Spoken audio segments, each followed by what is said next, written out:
ഭാരതത്തിൽ ജനിച്ച ഓരോ വ്യക്തികളും ഭാരതാംബയെ അറിയുകയും പൂജിക്കുകയും ആരാധിക്കുകയും ചെയ്യുന്നതിൽ ഒരു തെറ്റും ഇല്ല.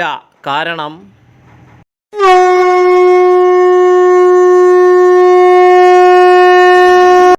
നമസ്കാരം പ്രിയപ്പെട്ടവരെ, നമ്മളെല്ലാവരും ഈ ഭാരതഭൂമിയിൽ ജന്മം എടുത്തവരാണ്. അപ്പോൾ ഒരു വ്യത്യാസവുമില്ലാതെ നമ്മുടെ എല്ലാവരുടെയും പെറ്റമ്മയും പോറ്റമ്മയുമാണ് ഭാരതമാതാവ്, ഭാരതാംബ. വല്ലപ്പോഴും ഒരിക്കൽ വല്ലോരാണ്ടിലും ആ അമ്മയുടെ ചിത്രത്തിനു മുമ്പിൽ ഒരു പുഷ്പം അർപ്പിക്കുന്നത് കൊണ്ട് എന്താണ് തെറ്റ്? ആ പെറ്റമ്മയും പോറ്റമ്മയുമായ ഭാരതാംബയോടുള്ള കടപ്പാട് ഓർത്തുകൊണ്ട് ചെയ്യുന്നവർ ചെയ്തോട്ടെ, ചെയ്യാത്തവർ ചെയ്യണ്ട. ചെയ്യാത്തവർ നിർബന്ധമായും ചെയ്യണമെന്ന് ആരും ഇവിടെ പറയുന്നുമില്ലല്ലോ. അപ്പോൾ ദേശസ്നേഹികളായുള്ളവർ ചെയ്യുന്നത് ചെയ്യരുതെന്ന് പറയാൻ നമുക്ക് ജനാധിപത്യത്തിൽ പറ്റുന്നതാണോ?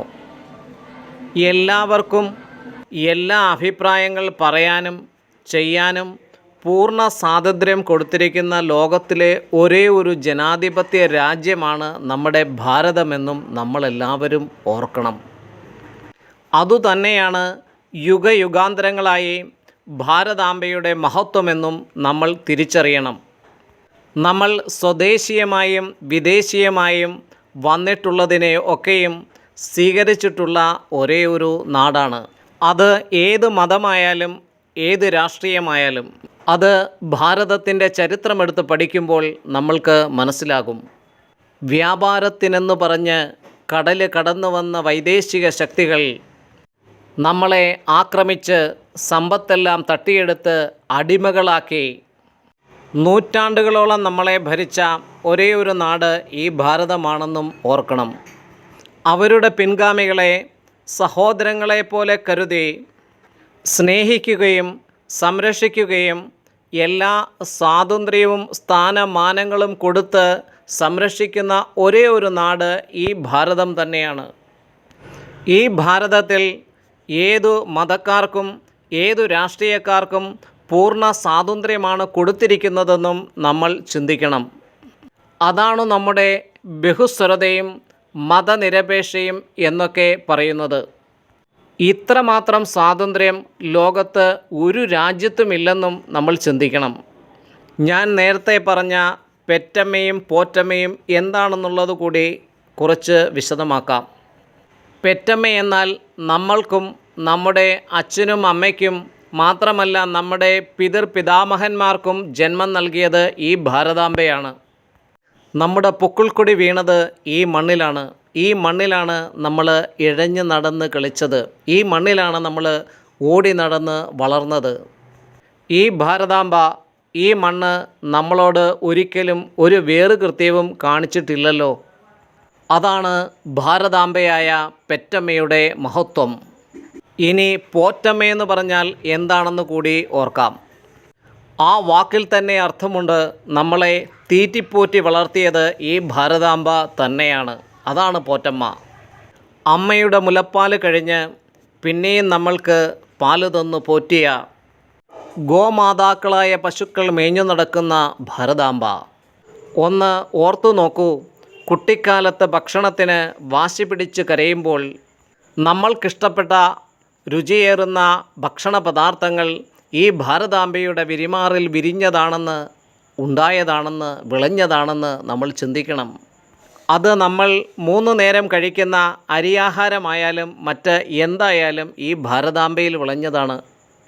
നമ്മൾ രസത്തോടെ ഉപയോഗിച്ച് കഴിച്ച് പുറംതള്ളുന്ന ബാഹ്യവും ആന്തരികവുമായ എല്ലാ മാലിന്യങ്ങളെയും ഈ ഭാരതാംബയുടെ വിരിമാറിലാണ് നിക്ഷേപിക്കുന്നതെന്നും ഓർക്കുന്നത് നന്നായിരിക്കും.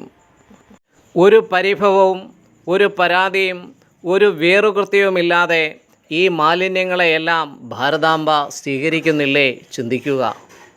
നമ്മുടെ സുഖകരമായ നാനാതരത്തിലുള്ള ജീവിതത്തിന് വേണ്ടി ഈ ഭാരത മണ്ണിനെ കീറിമുറിച്ച് വേദനിപ്പിച്ച് ചൂഷണം ചെയ്തുകൊണ്ടല്ലേ ഓരോ ദിവസവും നമ്മൾ മുന്നോട്ട് പോകുന്നത്?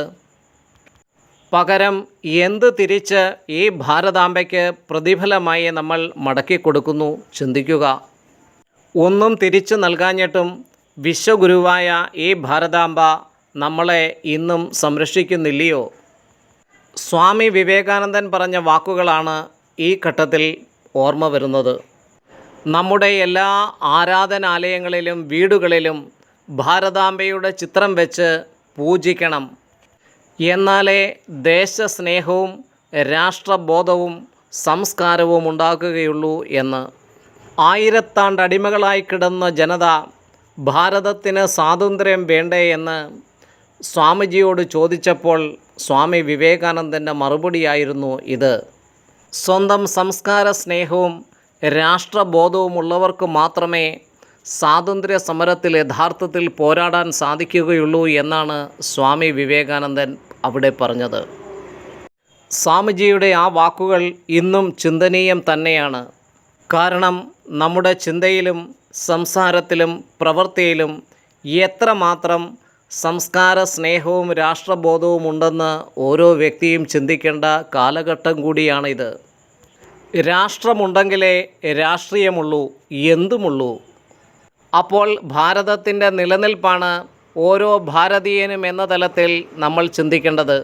അതാണ് രാമായണത്തിൽ ഭഗവാൻ ശ്രീരാമചന്ദ്ര മഹാപ്രഭു ലക്ഷ്മണനോട് പറഞ്ഞ വാക്കുകളും. രാവണ നിഗ്രഹമൊക്കെ കഴിഞ്ഞ് ലങ്ക കാണാൻ ജ്യേഷ്ഠനോട് അനുവാദം ചോദിച്ച് ലക്ഷ്മണൻ പോകുന്നു. എവിടെയും സ്വർണ്ണമയ്യായ ലങ്ക കണ്ട് അതിൽ രത്നങ്ങൾ പതിച്ച തിളക്കം കണ്ട് ലങ്ക കണ്ട് തിരിച്ചെത്തിയ ലക്ഷ്മണൻ ജ്യേഷ്ഠനായ ശ്രീരാമദേവനോട് പറയുന്നുണ്ട്, അതിസമ്പന്നമായ സ്വർണ്ണമയ്യായ മനോഹരിയായ ഈ ലങ്കയിൽ നമ്മൾക്ക് താമസിക്കാം. ഞങ്ങളുടെ ഭാര്യമാരെയും അമ്മമാരെയും ഇങ്ങോട്ട് കൂട്ടിക്കൊണ്ടു വരാം. ഇവിടെ സുഖമായി നമുക്ക് വസിക്കാമല്ലോ എന്ന്.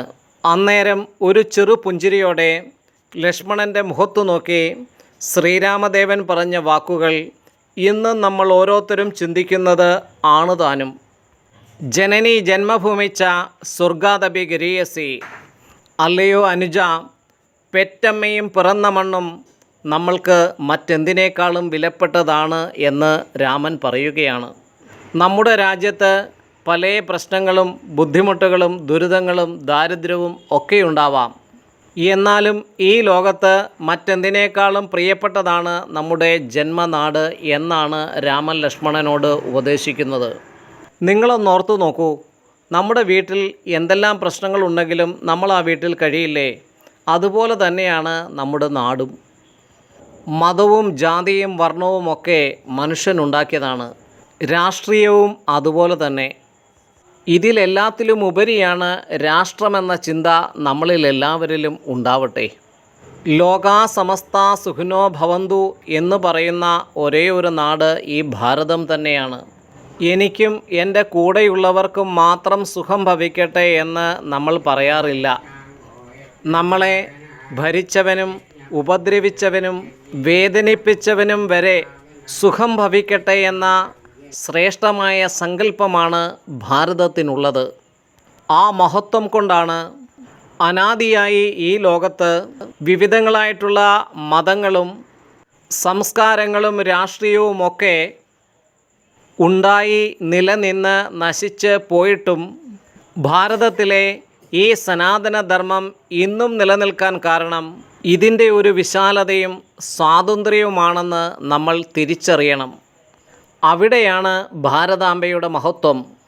ഘൃണ്ണന്തോ വിശ്വമാര്യാം എന്ന് പറഞ്ഞത് ഇവിടുത്തെ ഉപനിഷത്തുക്കളാണ്. ലോകത്ത് അങ്ങോട്ട് ചെന്ന് ആരെയും ആക്രമിച്ച് ഭരിക്കാത്ത ഒരേ ഒരു രാജ്യം ഈ ഭാരതം മാത്രമാണ്. ഉപനിഷത്ത് നമ്മൾക്ക് പറഞ്ഞു തന്നത് ലോകത്തെ മുഴുവൻ ശ്രേഷ്ഠമാക്കി തീർക്കാൻ മാത്രമാണ്, അല്ലാതെ ആക്രമിച്ച് കീഴ്പ്പെടുത്താനല്ല.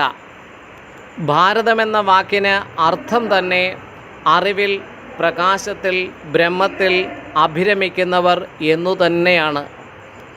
മഹർഷീശ്വരന്മാരും അവതാര പുരുഷന്മാരും ജന്മമെടുക്കാൻ തിരഞ്ഞെടുത്ത ലോകത്തിൻ്റെ പൂജാമുറിയായ ഈ ഭാരതമാതാംബയുടെ പാദപത്മങ്ങളിൽ നമസ്കരിച്ചുകൊണ്ട് ലോകാ സമസ്ത സുഖിനോ ഭവന്തു. ഓം ശാന്തി ശാന്തി ശാന്തി. ഓം സദ്ഗുരുഭ്യോ നമഃ. ഹരി ഓം ഹരി ഓം. ജയ് സീതാറാം.